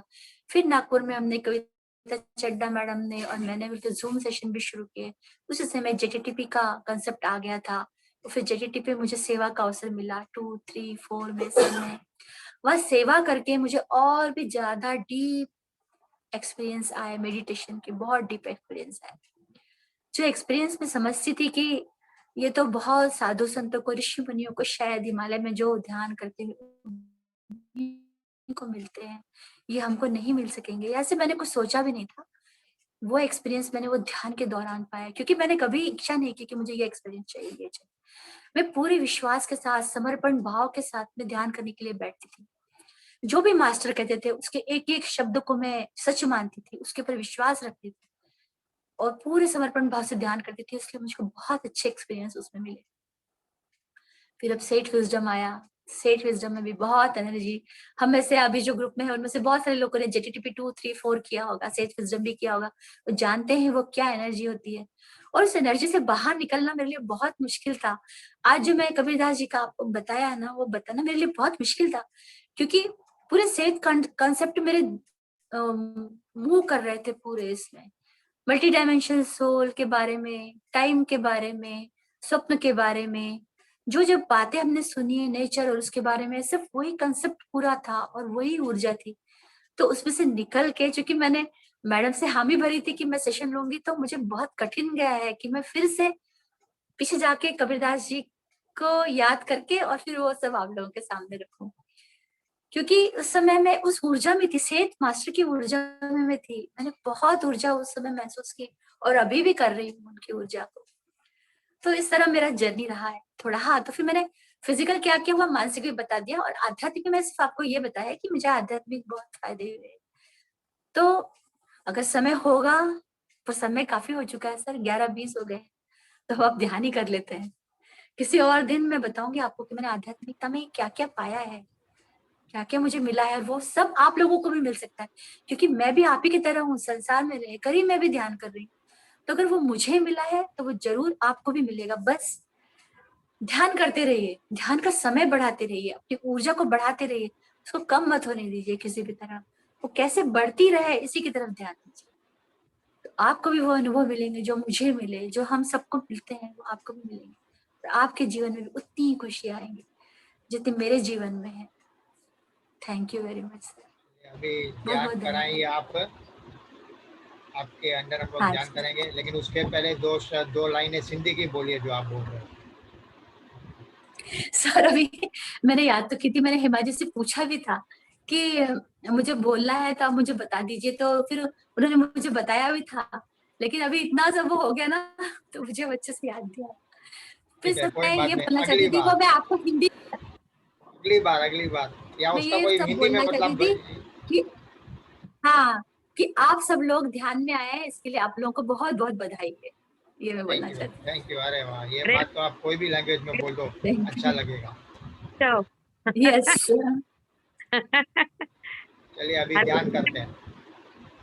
अभी बोल दो तो दोहरा देती हूँ हिमा जी। हरे राम चो सभी मातरन के हरे राम। हरे हरे राम राम। बोलो। हरे राम। थैंक यू हिमा जी। अभी मेडिटेशन करते हैं। आंखें बंद होने हो रहे हैं। तो चलिए हम सब लोग ध्यान करते हैं अब, हमारा सबसे प्रिय काम। तो अपने ही घर में किसी कंफर्टेबल जगह पे, जहाँ कोई आपको डिस्टर्ब ना करे, आप बैठ जाइए। नीचे बैठ सकते हैं तो आलती पालती मारकर सुखासन में बैठ जाइए। कुर्सी पर बैठ सकते हैं तो कुर्सी पर पांव क्रॉस करके बैठ जाइए। चश्मे लगाए होंगे तो चश्मे निकाल लीजिए। दोनों हाथों की उंगलियां एक दूसरे में फंसाकर अपने गोदी में रख लीजिए। रीढ़ की हड्डी सीधी, आंखें हल्के से बंद और चेहरे के ऊपर मुस्कान। अपने माता पिता को और अपने गुरुओं को याद कीजिए, का स्मरण कीजिए। परम पिता शिव और माँ गौरी को याद कीजिए, उनको आमंत्रित कीजिए। महाअवतार बाबा जी, लाहिड़ी महाशय, युक्तेश्वर गिरी जी, परमहंस योगानंद, ब्रह्म ऋषि पितामह पात्री जी को आह्वान कीजिए, उनको आमंत्रित कीजिए। रमन महर्षि, रामथा मास्टर्स, सेठ मास्टर्स को आमंत्रित कीजिए। सभी ज्ञात अज्ञात एस्ट्रल मास्टर्स को आमंत्रित कीजिए। सप्त ऋषि मंडल के गुरुओं को आमंत्रित कीजिए। सभी एस्ट्रल पिरामिड्स को आमंत्रित कीजिए। आइए आप हमारे साथ ध्यान कीजिए, हमें आपके साथ में ध्यान का अनुभव करना है। स्वागत कीजिए उनका, उनकी ऊर्जा को महसूस कीजिए। उनके आने से हमारी ऊर्जा कितनी बढ़ गई है।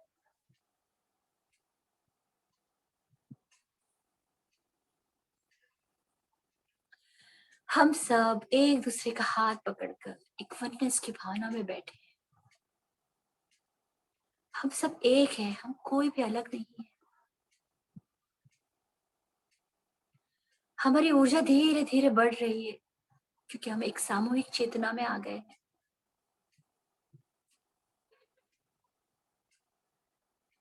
ऊर्जा का स्तर हमारा बहुत बढ़ गया है। धीरे धीरे हम ऊपर की ओर उठ रहे हैं।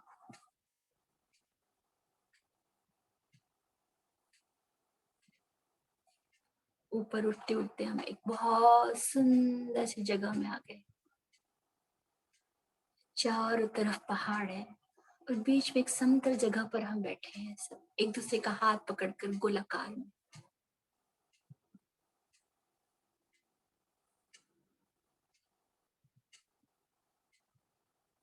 चांद की रोशनी में वो पहाड़ियां चांदी की तरह चमक रही है।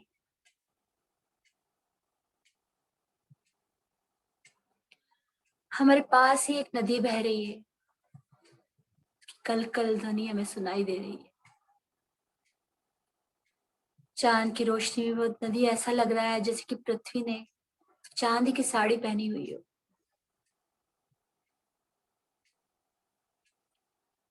हमारे आसपास बहुत सारे जुगनू आ गए हैं जिनका प्रकाश जल बुझ रहा है। हमारे चारों तरफ वो जुगनू घूम रहे हैं। उनकी ध्वनि को सुनिए, वो क्या कहना चाहते हैं आपसे। ये पर्वत, नदी, ये पेड़, ये क्या कहना चाहते हैं आपसे। आमंत्रित कीजिए इन पहाड़ों को जो हजारों लाखों सालों से खड़े हैं, ऐसा लगता है मानो कोई ऋषि मुनि तपस्या में बैठे हुए हों। उनको आमंत्रित कीजिए हमारे साथ ध्यान करने के लिए।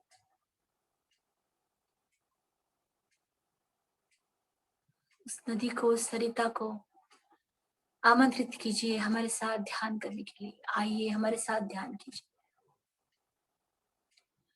उन वृक्षों को जो 100 साल 500 साल पुराने होंगे, उनको आमंत्रित कीजिए अपने साथ ध्यान करने के लिए। आइए हमारे साथ ध्यान कीजिए। छोटे छोटे जीव जंतु जिन्हें हमें कभी मूल्य नहीं दिया अपने जीवन में, हमें उन्हें कभी भी उन्हें मार दिया, अपने पैरों तले कुचल दिया। आमंत्रित कीजिए उन्हें अपने साथ ध्यान करने के लिए। आइए हमारे साथ ध्यान कीजिए। हमें आपके साथ ध्यान करना है।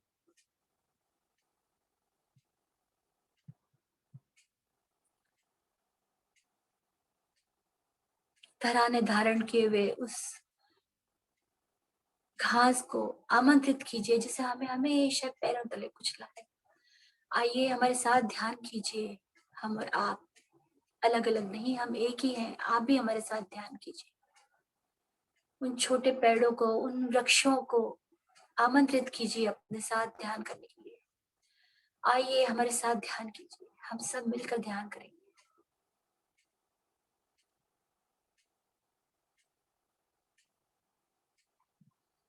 प्राणियों को आमंत्रित कीजिए हमारे साथ ध्यान करने के लिए। आइए हमारे साथ ध्यान कीजिए। हम आपके साथ मिलकर ध्यान करना चाहते हैं। हम देख रहे हैं कि धीरे धीरे हमारे साथ में जीव जंतु आ गए हैं।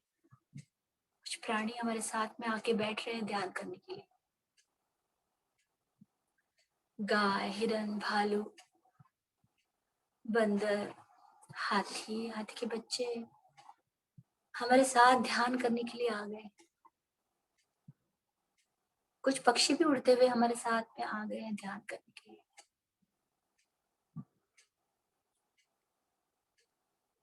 सब लोग हम एक साथ बैठे हैं।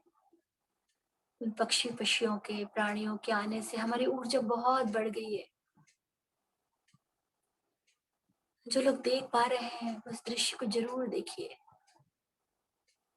जो नहीं देख पा रहे हैं कोई बात नहीं, अपने श्वासों के साथ रहिए और अनुभव कीजिए उस ऊर्जा को जो इन सब के साथ हम एकजुट होकर ध्यान कर रहे हैं।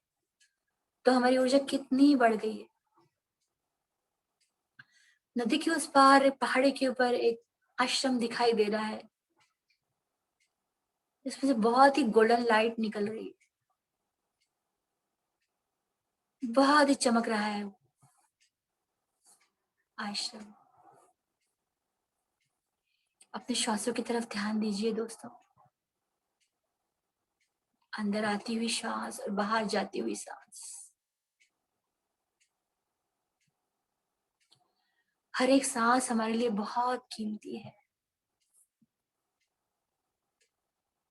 अपने सांसों के साथ जुड़े रहिए। सरल प्राकृतिक सांस।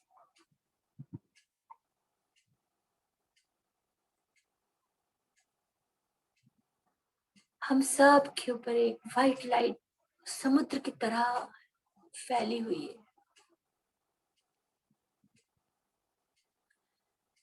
समुद्र की तरह फैली हुई उस व्हाइट लाइट को हम आमंत्रित करते हैं, आह्वान करते हैं उसे कि आप एक प्रकाश स्तंभ की तरह आकर हमारे सहस्त्रार से हमारे शरीर में प्रवेश कीजिए।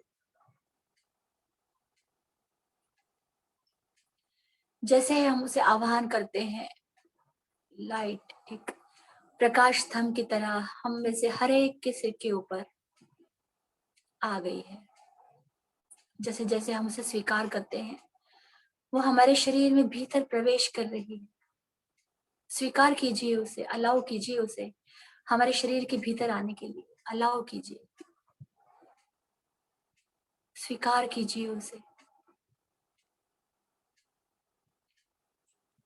हमारे पूरे सहस्त्रार में वो लाइट भर गई है, वो प्रकाश, वो ऊर्जा पूरे सहस्त्रार में भर गई है।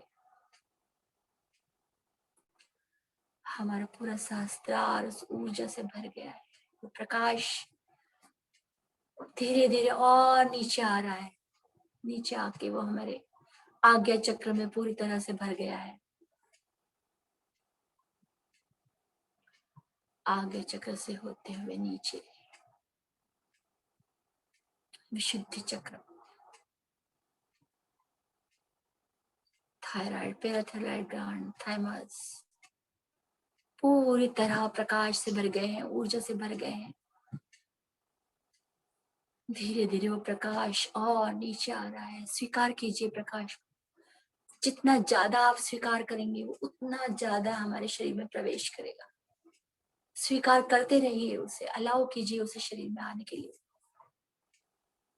धीरे धीरे वो प्रकाश अनाहत चक्र तक आ गया है। हमारे हृदय, हमारे लंग्स उस प्रकाश से, उस ऊर्जा से पूरी तरह भर गए हैं। प्रकाश और नीचे हमारे मणिपुर चक्र तक आ गया है।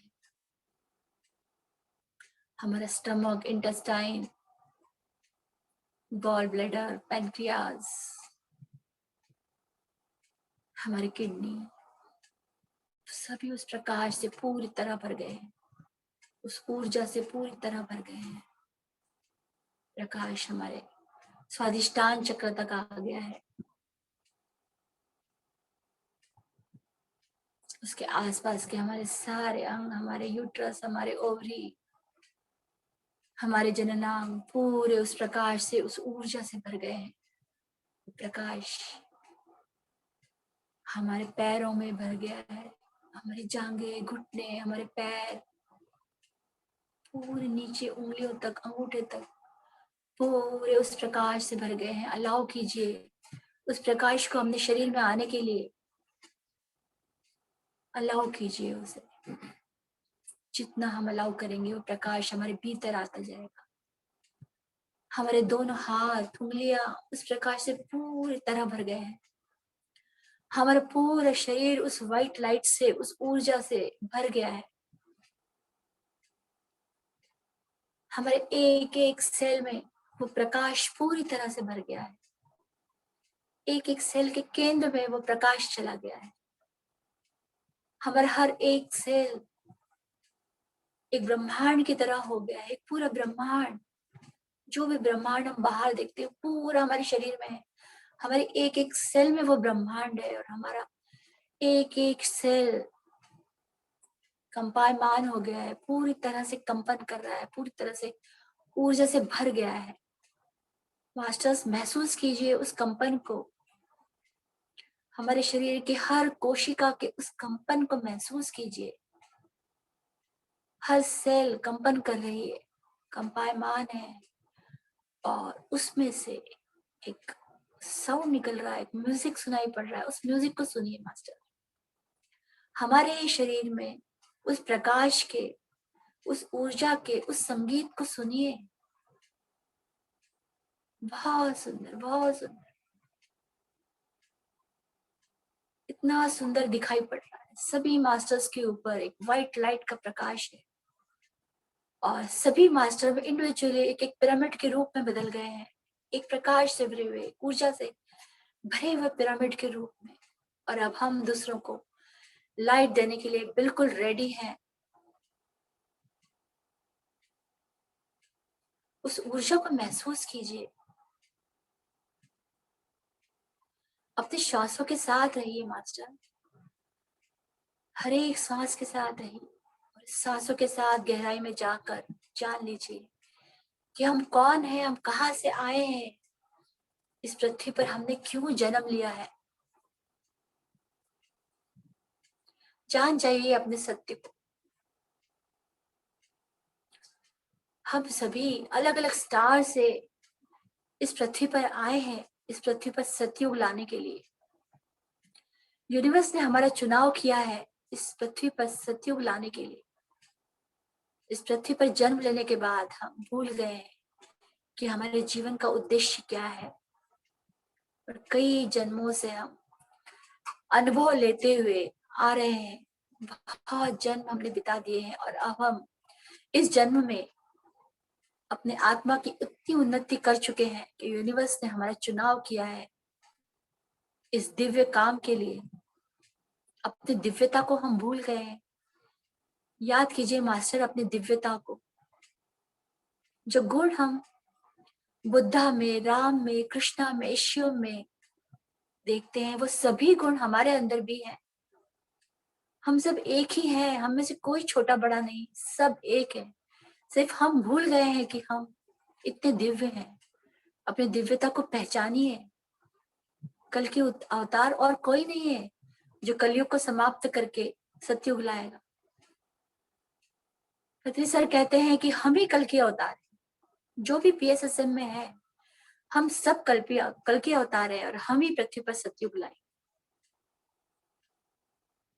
हम ही इस पृथ्वी को प्रकाश में, ऊर्जा में बनाएंगे। हम ही इस पृथ्वी को ध्यान जगत, शाकाहार जगत और पिरामिड जगत बनाना है। पिरामिड की ऊर्जा से सबको परिचित कराना है। हम ही हैं वो दिव्य आत्माएं। अपनी दिव्यता को पहचानिए मास्टर।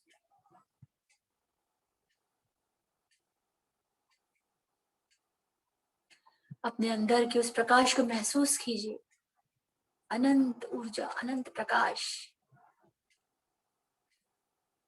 अपने उस प्रकाश को आप भेज दीजिए अपने परिवार में, अपने समाज में, अपने देश में। जितना आप लोगों को देंगे उतना ही वो प्रकाश बढ़ेगा और बढ़ेगा। अलाउ कीजिए प्रकाश को शरीर में आने के लिए और भेजते रहिए उसको। जिन्हें आपको देना है वो प्रकाश, आप चाहते हैं जो लोग आए ध्यान में, उनको भेज दीजिए वो प्रकाश।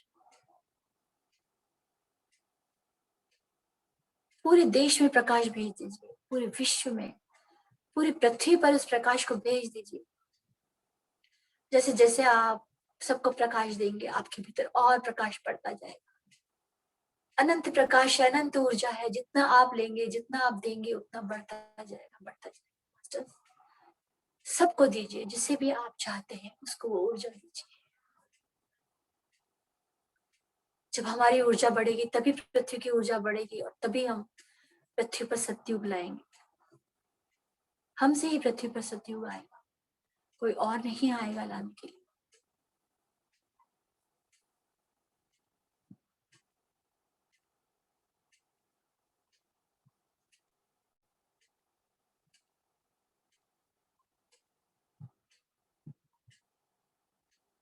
अगले 5 मिनट हम उसी ऊर्जा में रहेंगे।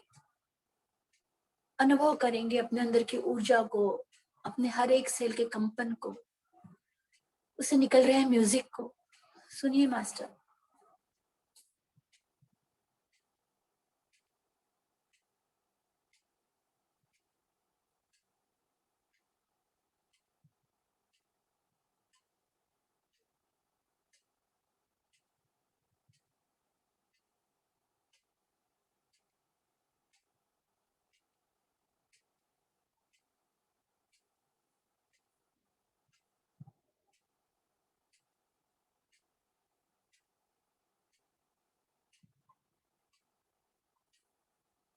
बहुत खूबसूरत ध्यान कर रहे हैं सब लोग। बहुत ऊर्जा का स्तर बढ़ गया है।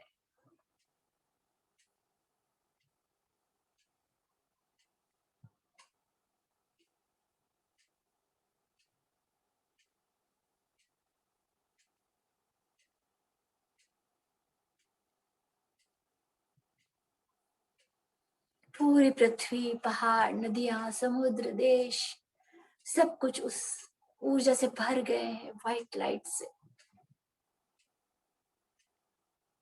कल्पना कीजिए मास्टर, सब जगह ये प्रकाश है, ये ऊर्जा है।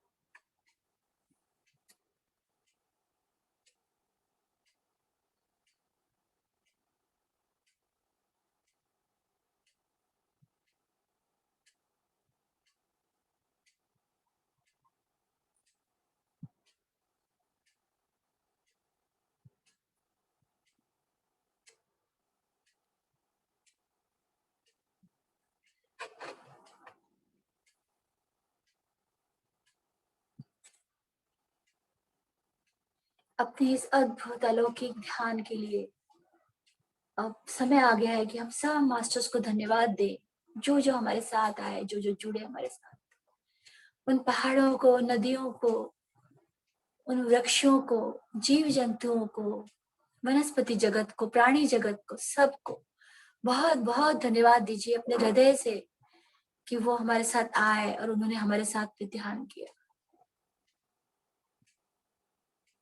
अपने माता पिता को, अपने गुरुओं को, सबको धन्यवाद दीजिए कि उन्होंने हमारे साथ आकर ध्यान किया। महाअवतार बाबा जी, लाहिड़ी महाशय, युक्तेश्वर गिरी जी, परमहंस योगानंद, ब्रह्मर्षि सुभाष पत्री जी, धन्यवाद दीजिए उनको कि वो हमारे साथ आकर ध्यान किया। रमण महर्षि, रामथा मास्टर, सेठ मास्टर्स को धन्यवाद दीजिए कि वो उन्होंने हमारे साथ में आकर ध्यान किया।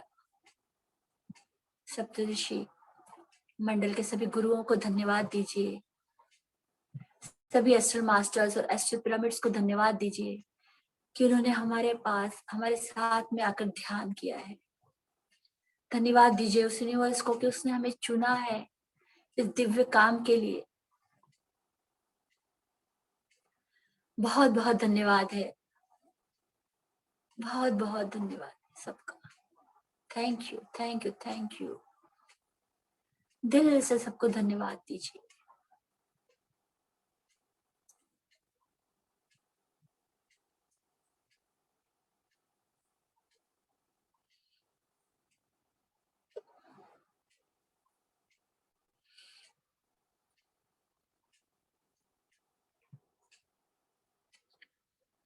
अपने दोनों हाथों को अपनी आंखों के ऊपर रखिए।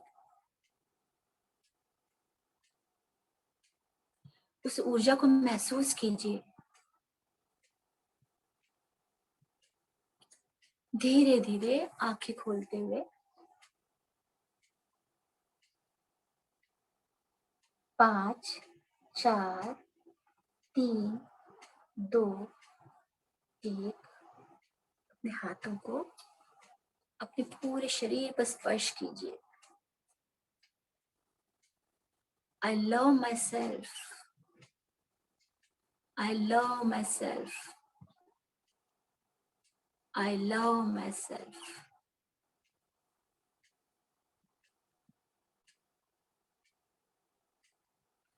आज के इस ध्यान के लिए हम, जिन्होंने हमें ये ध्यान सिखाया है, ब्रह्म ऋषि सुभाष पत्री जी के लिए क्लैपिंग करेंगे।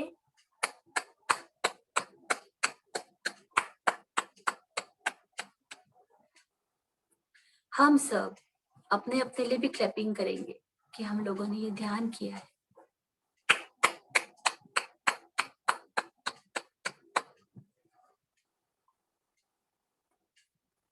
रीना बजाज मैडम का भी मैं बहुत बहुत धन्यवाद देती हूँ कि उन्होंने मुझे ग्रुप मेडिटेशन का मौका दिया है। आप लोग सबके साथ में ध्यान करने का मुझे अवसर दिया है। बहुत बहुत धन्यवाद मैडम। Thank you madam. आपको भी बहुत बहुत धन्यवाद। आपने हमारी बात मानी और यहाँ पे उपस्थित हुए। धन्यवाद।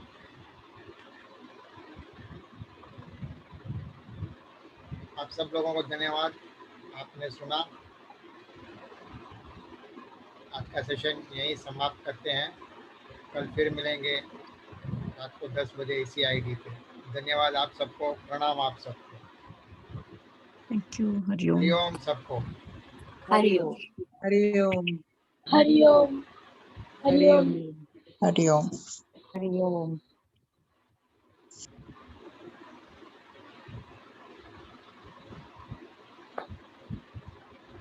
हरिओम।